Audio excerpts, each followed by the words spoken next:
What's going on, everybody? This is episode 1 of Let's Be Frank with your host, Frank Mattis. I am joining the Old City Sports Network. I'm super excited about this opportunity.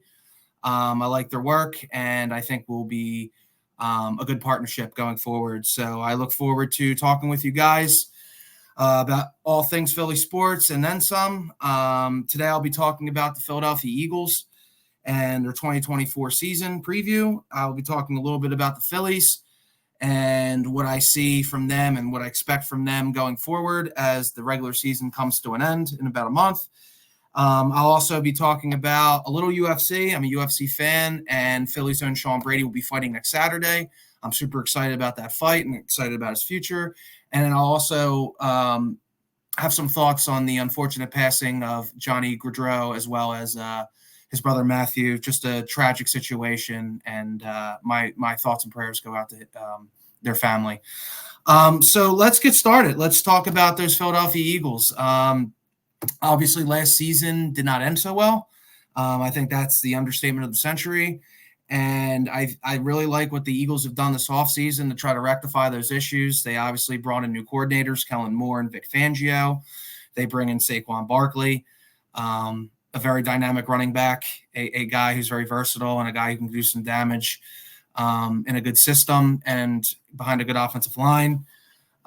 They've completely retooled their secondary, bringing in an infusion of young talent with Quinyon Mitchell, Cooper DeJean, and getting Isaiah Rodgers reinstated is big. Obviously, he's our starting corner outside of Darius Slay on the other side. And so I really like what they did this offseason. I think that they realized that, they had to make some changes. They needed to, make things right. I mean, this is a really good roster. And we're, in the midst of Jalen Hurts' prime, and it's imperative to maximize his prime by making sure he has everything at his disposal. And I think that going forward, regardless of who our quarterback is, I think the Eagles are going to go out of their way to make sure that the quarterback has everything at their disposal. Obviously, we saw what happened with Carson Wentz in 2020. Now, granted, a lot of that was on him and how he handled that, as a player and as a teammate. But let's be honest. I mean, he really wasn't given a fair shake when you're dealing with Travis Fulgham and JJ Arcega-Whiteside as your receivers and Jalen Reagor. I mean, it's really hard to be successful. And, it's apparent that Wentz kind of felt compelled to, try to take matters in his own hands and try to make a big play. And it ultimately backfired. And the Eagles have done a really good job with Jalen Hurts to make sure that he has all the weapons at his disposal, whether it's Devontae Smith, A.J. Brown, and then now bringing in Dallas Goedert and Jahan Dotson to this offense. I'm really excited with this offense. I think, as far as I've been an Eagles fan, I don't think I've ever seen a stacked roster quite like this. I mean, they really don't have a whole lot of weaknesses. They arguably have the best receiving core in football with AJ, Devontae, and now Jahan Dotson. Dallas Goedert, when healthy, is a top-tier tight end. Grant Calcaterra is a guy who I think is going to be much more into this fixture of the offense or going to be a part of this offense much more than people think. He's had a really good camp. And then you bring in Saquon Barkley and his versatility, and then they drafted Will Shipley. They, they have Kenny Gainwell still there, who can do a multitude of things. So it should make Jalen Hurts' life a lot easier. I am a believer in Jalen Hurts. I know there's some people that, for whatever reason think he's a one-hit wonder or think that his deficiencies are only going to get him so far or will ultimately, affect him in terms of getting to where he needs to go. Whether you're pro or anti-Jalen Hurts, I think we can all agree that there's no excuses. I mean, this is as good as an offense as you're going to get. It's ready-made for any quarterback. There's no excuses. There's no excuses for Jalen Hurts. And I think he understands that. Through, hearing the things that he has to say, and hearing other teammates talk about him, I think his head's in the right direction in terms of, taking that next step as not just as a player, but as a leader. Obviously being a quarterback in Philadelphia, you're under a huge microscope, and I think he understands that. And listen, Jalen's not like a rah-rah guy per se, and he leads by example in a lot of ways.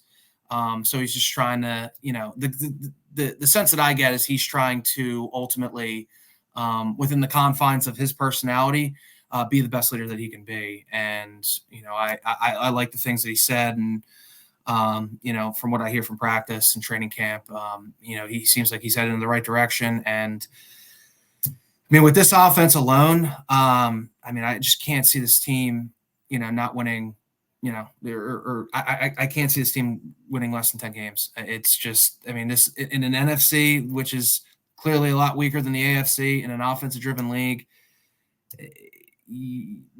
there's a lot of good things to work with here. A lot of good things. It's probably the most stacked offense I've seen as an Eagles fan in my lifetime. And then when you factor into the division, the Cowboys, really had a noisy, not so great offseason in a lot of ways. They really did not address the running back position. They still have Dak to pay. They still have Michael Parsons to pay. And that rent's going to come due. And, they obviously signed CD, and they lost Ron Bland for 6 to 8 weeks. I just can't see this team winning 12 games like they've done the last 3 years. And the Eagles on paper are a much better team. And, I think they have a good enough nucleus to win 9 games, but I'll be honest, I wouldn't be surprised if they missed the playoffs. They really did not address they kind of addressed their offensive line, but it's going to be a younger offensive line with the guys that they drafted. So it's going to take some time. They usually replenish the well fairly quickly there. So that's something to look for. But I think ultimately they have too many things working against them, and it's also very noisy with some of the guys that want new deals. So I see them ultimately taking a step back. The Commanders are an interesting team. I liked some of their pieces on their team. They went out and spent some money on free agents. They bring in Dan Quinn as a head coach. Say what you want about, the 28-3 debacle in Atlanta against the Patriots. He did lead them to a Super Bowl. He's had success. Guys resonate with him. They respect him. Cliff Kingsbury is their OC. I think is a good fit for them. Given the fact that he's worked with mobile quarterbacks, and Jaden Daniels is a mobile quarterback. And I'm concerned as an Eagles fan with him at the helm. I think he's a really dynamic player. And the Commanders gave us fits last year. We had to earn those wins. They were dogfights, and that was with Sam Howell. Now that you actually get a quarterback who's dynamic and a much improved coaching staff with better talent on the offensive line, I think that they're going to that long term they might be our biggest threat, and I think that they're going to they might shock teams this year and shock the league and possibly make the playoffs. It would not shock me. I like their personnel a lot, and then the Giants. I mean, what a mess. The way they handled the Saquon thing. If you're a Giants fan, you had to be sick to your stomach watching that Hard Knocks show, because that did not paint a good picture of your front office. I don't know what they're doing. They have a good pass rush with Thibodeau, now Burns, and Dexter Lawrence, and Malik Neighbors, I think, is a dynamic player. But, they're regretting every single day giving Daniel Jones $40 million. I don't know what they're thinking, and then letting Saquon go to the Eagles, where now he's going to be behind a elite offensive line on top of, not having to worry about turf monster that is MetLife Stadium. So I just don't know what they're doing. They're definitely a bottom 3 franchise in the NFL right now. So with that being said, offensively, in an offensive-driven league, I expect the Eagles to win the NFC East. And then if you look at the defensive side of the ball, it's really interesting. Obviously, that was our Achilles heel last year. Finishing 31st in passing defense is not good. But I really like, in theory, what they did this offseason, drafting Kenyon Mitchell, drafting Cooper DeJean, reinstating Isaiah Rodgers, bringing back Chauncey Gardner-Johnson at the safety position. all of a sudden, I think that this is a very formidable secondary. Who last year, if you remember, guys like Eli Ricks and Kaylee Ringo, I mean, they had to play, right away, even though, you know, they might have not been ready because of some of the injuries and weaknesses that was at secondary. But with that experience on top of some of the young guys that have a lot of promise, I think our secondary is going to be formidable. It's going to take time. I think there's going to be a lot of growing pains early on, but I think after the bye week, you will start to see the secondary take flight. And with Vic Fangio there as DC, who sort of specializes the bend don't break defense and control and contain. I think he can coach these young guys up. I think Kenyon Mitchell and Cooper DeJean are going to be factors year one. They have to be, because we don't know how long Darius Slay's going to hold up. And Isaiah Rodgers hasn't played in a year. So, and those are your two starting corners. So they're going to have to get up to speed relatively quickly. And it's going to be hard week one against the Packers with how dynamic their offense is. And as good as Jordan Love is, I'm a big fan of Jordan Love. I actually really liked him coming out of college. I thought he showed Patrick Mahomes-esque traits. I'm not saying he's Patrick Mahomes. Nobody really is. But he does throw a ball similar to him. And he went through a lot of growing pains, but, through some refinement and getting coached up by someone like Matt LaFleur, who I think is one of the more underrated coaches in the NFL. I think he's only going to get better. I'm really bullish on the Packers this year, and that's going to be a huge game against the Packers. It's imperative that our secondary holds up and can bend and not break. And then if you look at the rest of the defense, when you look at the D tackle position, obviously it's anchored by Jordan Davis and Jalen Carter, who I'm very bullish on, both guys. After the Buffalo game, Jordan Davis started to taper off a bit, but he seems to be in much better shape. He lost some weight in the offseason. And there was some, there's a lot of criticism, about whether or not he can be effective in the pass rush. Obviously, he's a great and formidable run defender, but his pass rush really came alive last year, and he showed improvements there. But the key with him is we need to, you can't just show up in September to November. You got to play in December and January and then ultimately February in the Super Bowl. If we get there, which is the ultimate goal, we need you to be at your 100%. And it was kind of poetic, if you remember the Bills game where, he's breathing heavy and he's out of gas. It kind of was, it for him as far as his effectiveness throughout the rest of the season.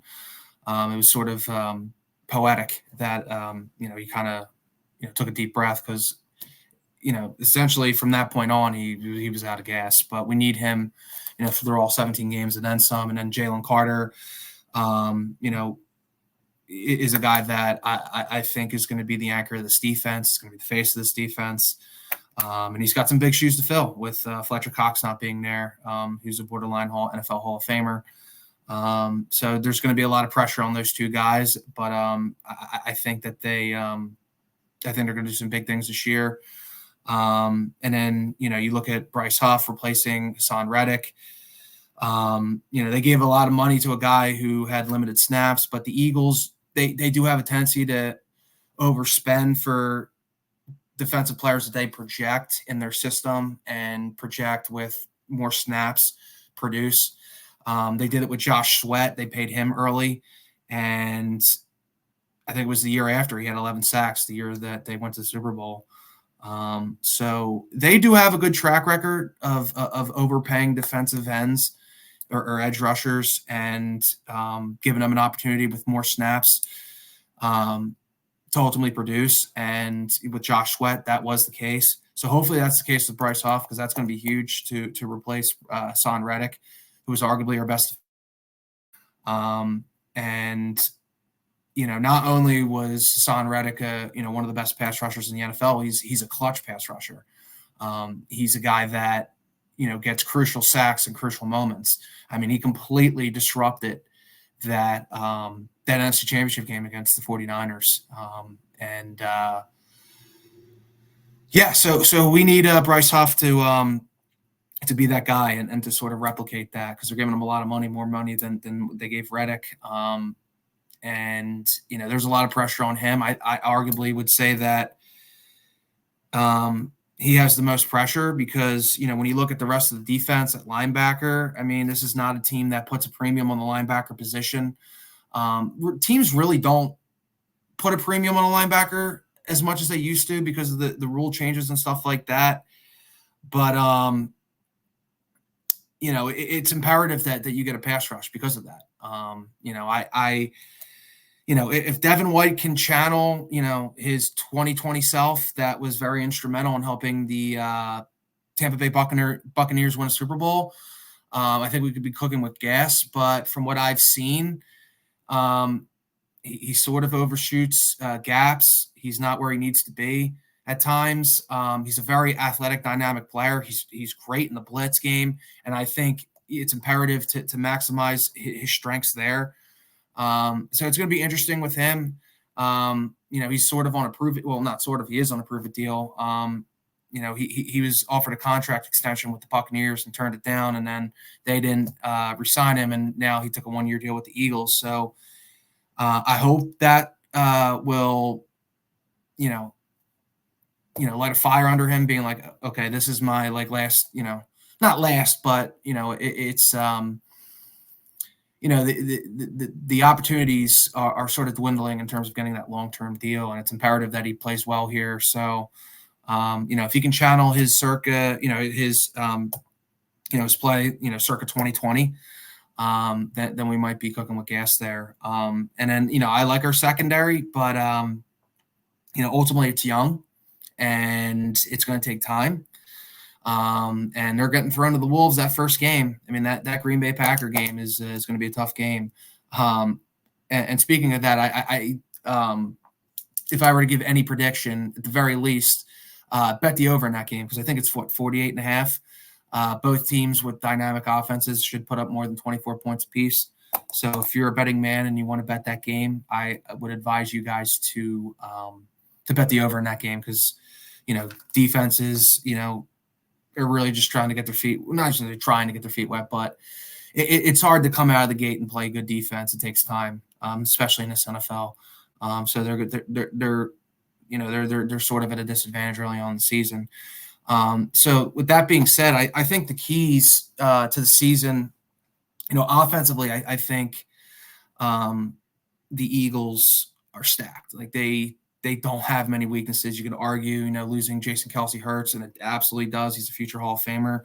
But I don't think there's going to be a huge drop-off with Cam Jurgens now at center. It's his natural position. Jeff Stoutland, is a miracle worker at the offensive line as an offensive line coach. And I think he'll be fine.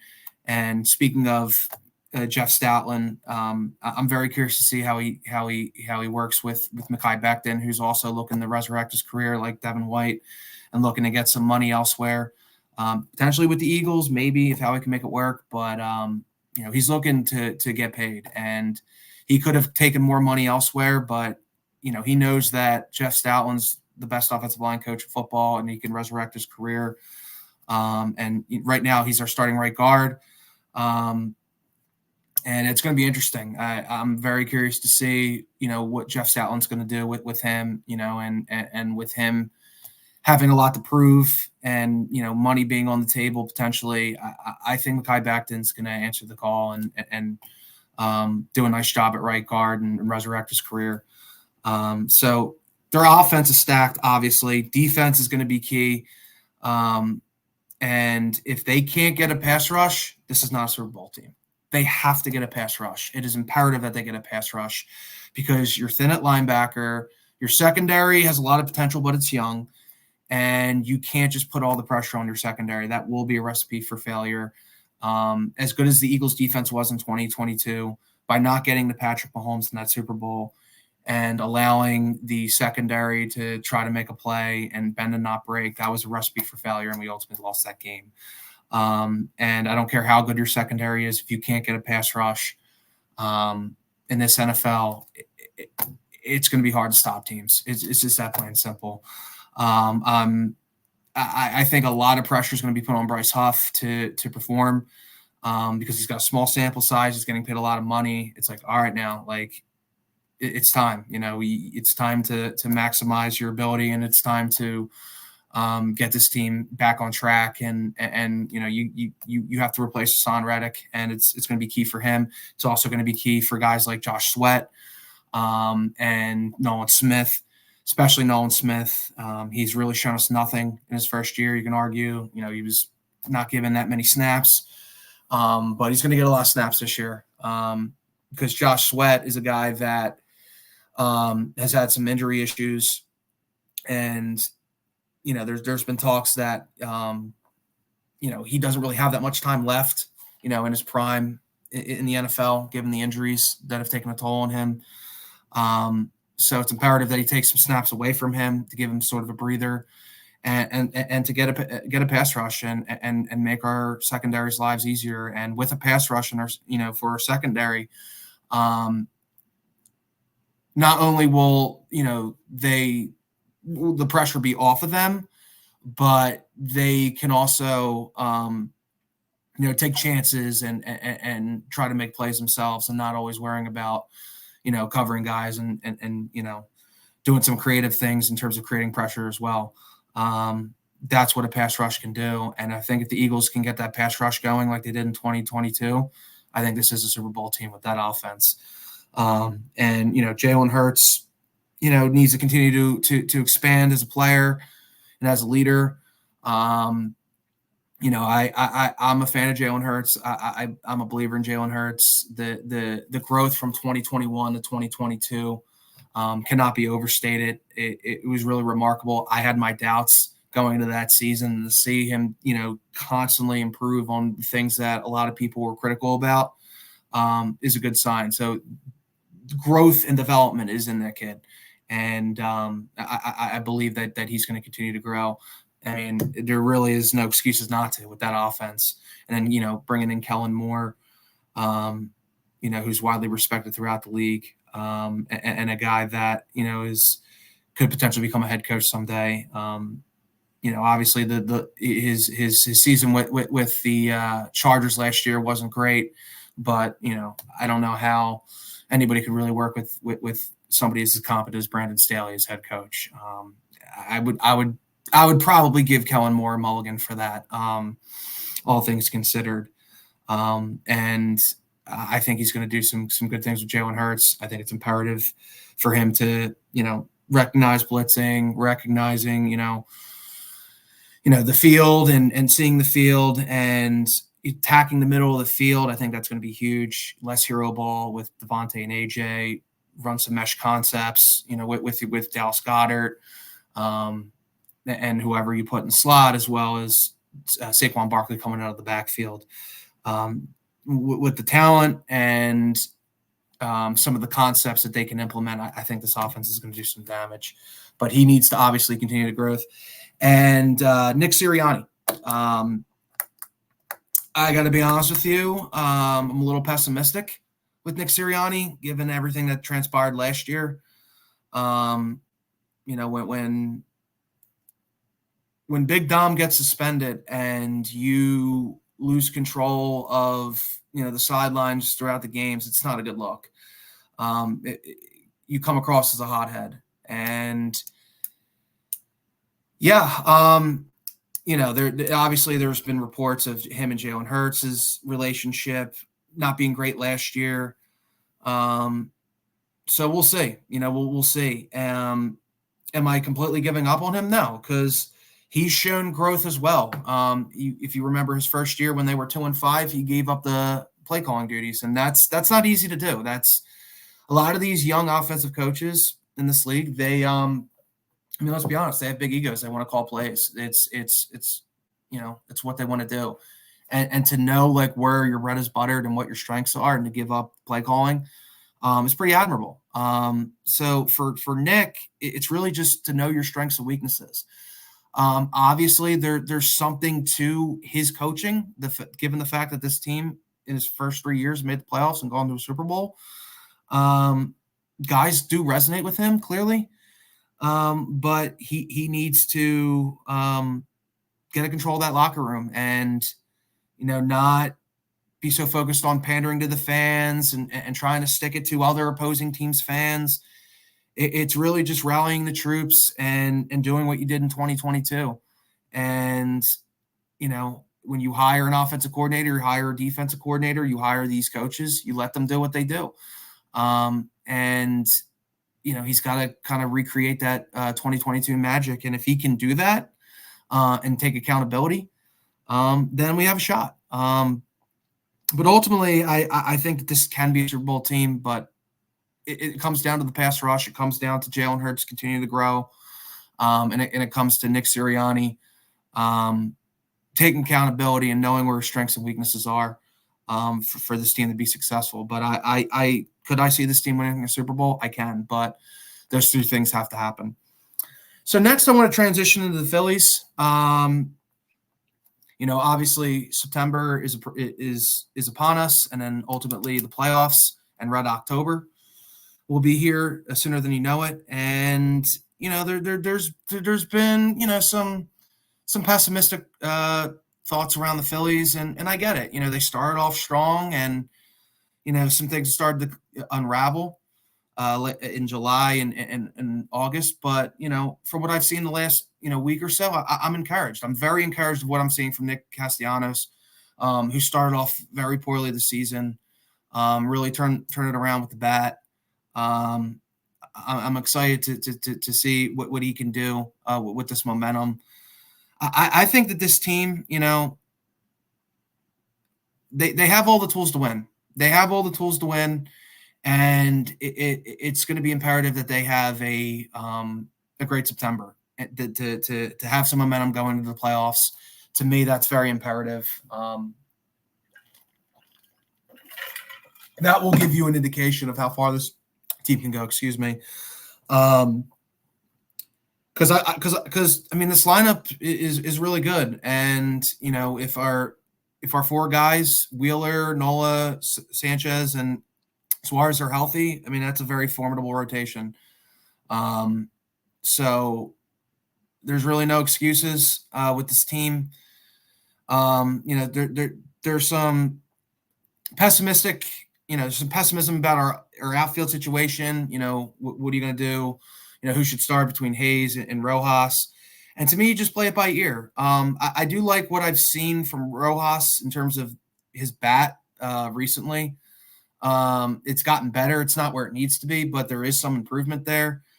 And Topper's just got to play it by ear and go from there. But they have all the tools to win. They have all the tools to win. And it's just going to come down to September and whether or not they catch lightning in a bottle and ultimately get to where they need to get to. They started off strong and then they kind of fizzled out, but I feel like they're starting to get that swag and mojo back, and it's imperative. And if they get some momentum going into September, watch out, because I do think that this team can absolutely win the World Series. I want to talk a little UFC. I don't know if people really talk about UFC on this network. I am a big UFC fan, and Sean Brady, if you guys don't know, is a ranked welterweight in the UFC. He is, has one loss on his record, and that is to the current welterweight champion, Bilal Muhammad. He's got a pretty big fight coming up against Gilbert Burns, and I'm excited. I'm a big fan of his. I actually know him personally. I'm not like best friends with him or anything like that, but I do, I have ran into him a couple times. A stand-up guy. Obviously doesn't talk a lot of trash if you follow him. But he's a guy that, is a grinder and works hard and is confident in his abilities and lets his fighting do the talking. He's got a big fight against Gilbert Burns, who's a former UFC welterweight title challenger. He's coming off of a knockout loss to Jack Della Maddalena, and this is a big fight for him, Sean Brady. I really liked what I saw from him in the Kelvin Gastelum fight after the Bilal Muhammad loss. It was very imperative that he came back and made a statement, and a statement he made.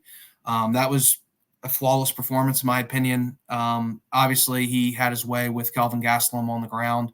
He did pretty much whatever he wanted to do, and it was a very grappling heavy fight. But if you remember some of the moments on the feet, Brady showed a lot of things. He rocked Kelvin at one point. He was implementing more leg kicks, adding more wrinkles to his game. And Gilbert's one of those guys that is a bit similar to Sean in that they're both Brazilian Jiu-Jitsu black belts. And Gilbert is a guy that has obviously been in some wars. So it's going to be interesting to see if Brady can, despite going up against a fellow black belt, can he take him down at will and control him there? And I think he does have the advantage there. He's a much bigger fighter. He's younger. And if it is on the feet and Gilbert stuffs Brady's takedowns, then that could get really interesting. But I think Gilbert has shown some vulnerability in his last couple fights. He was obviously finished by Jack Della Maddalena, and I think ultimately when you're in the wars like he's in, and he has been in, I do think that rent does come due, and I'm picking Brady to win. I think Brady can take him down and control him. I think Brady can hold his own on the feet too. Even though his strength is his grappling. If you do remember the Bilal Muhammad fight with Brady, he arguably won that first round against Bilal, who's now the current champion. He did some nice things on the feet, but ultimately the pressure kind of got to him from Bilal. But he can strike. He's not, it's not like just because he's a very just because he's a grappler and that's the bread and butter of his game doesn't mean he can't strike. And he's shown some growth in his last fight against Kelvin Gastelum. I think that's going to carry over into the Gilbert Burns fight. I think he's going to be able to take him down and control him and impose as well. And then after that, a fight with Jack Della Maddalena, a guy who was supposed to fight last year, could be on the horizon. That could be a number one contender fight. Jack Della Maddalena just came off of a huge win against Gilbert Burns, and is a very dynamic fighter. But I think Brady ultimately has the advantage on the ground. And if you can take him down, I think he wins that fight. And he could be, in a situation where he beats Gilbert Burns, he fights Jack Della Maddalena or maybe like an Ian Gary. He could be fighting for a title. And, the key with him is staying healthy. If he could stay healthy and continue to grow his game and iron out, his grappling, continue to elevate his striking game, I can see this guy becoming UFC champion. I really believe it. He's a grinder. He's not going to talk a lot of smack. He's not going to, spend time on Twitter or social media trying to call guys out. He's just going to stick to, what he does best, and that's, work on his craft. And I'm picking Sean Brady to beat Gilbert Burns next Saturday. Before I touch on the Johnny Gaudreau tragedy, I want to let you guys know that we have a sponsor, Warlord Beard Oil. If you go to www.warlordbeardoil.com and use the promo code Old Sports, you get 15% off site wide. And when you spend $65 or more, you get free shipping. So if you go to www.warlordbeardoil.com, use promo code Old Sports as promo code, you get 15% off. And then free shipping if you spend $65 or more. Okay, so obviously,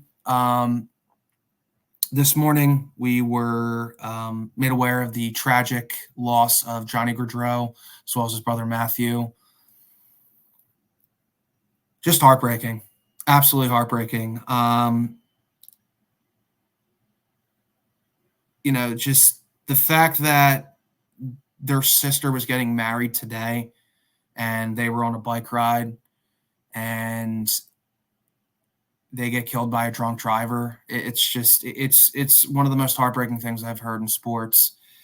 And I just cannot imagine what that family is going through. They had the intention of seeing their daughter, experience arguably the greatest day of her life, and then all of a sudden they have to worry about mourning and burying their two sons. It's an unspeakable, unfathomable tragedy, and it's awful. It's absolutely awful. And if you look at it as a sports fan, right, and you follow hockey, they call him Johnny Hockey. He's one of the, premier players in the NHL. He's a 7-time All-Star. He was first team All NHL in 2022. And, as a sports fan, it's obviously tragic what happened, but then there's a part of you that thinks, when you look at his resume and you look at his career, there's this notion of like, what could have been? Like, could he have made the Hall of Fame? Could he have won a Stanley Cup? Obviously, the last 2 years in Columbus, weren't his best, but guys can turn it around. And, he's still young enough where he could have done that. And it's very similar to Jose Fernandez of the Marlins, Sean Taylor, when he played for the Redskins. It's obviously tragic when someone loses their life, but it's also tragic to knowing their talent and watching them play and being in awe of their talent, and knowing, that if they played more, given their trajectory, what could have been. It's so tragic, and my heart and, my thoughts and prayers go out to their family, and don't drink and drive. Don't drink and drive. It's dangerous. Obviously it's avoidable, and it's selfish. It's absolutely selfish. Call an Uber, call a friend, call a family member. There's no excuses for drunk driving, especially in 2024 with the resources at our disposal. Yeah, man, it's a tragedy, and my thoughts and prayers go out to the Gaudreau family. Just a sad day in sports. Anyway, that's episode 1. I hate to end it on a sour note, but I'd be remiss if I didn't comment on it. It's something that is just tragic, and it's, you never want to see it. And, hopefully, it wakes some knuckleheads up that, drinking and driving does unspeakable damage to people, not just to yourself, but other people. So keep that in mind. Other than that, that's episode 1. Enjoy the Phillies. Enjoy the Eagles next Friday. College football's tomorrow. Week 1, or it's going on, but the bulk of the games are tomorrow. I'm a Michigan football fan, so I'm super excited to see my Wolverines defend the national title. So yeah, there's a lot of things to look forward to. Fall's my favorite time of year, and I'm super excited to be joining Old City Sports Network at this time. It's my favorite time of year, and I have a lot of things to say on the topics I love, and I appreciate them for giving me the platform to talk about these topics. So that's episode 1 of Let's Be Frank, and I'll catch you guys next time.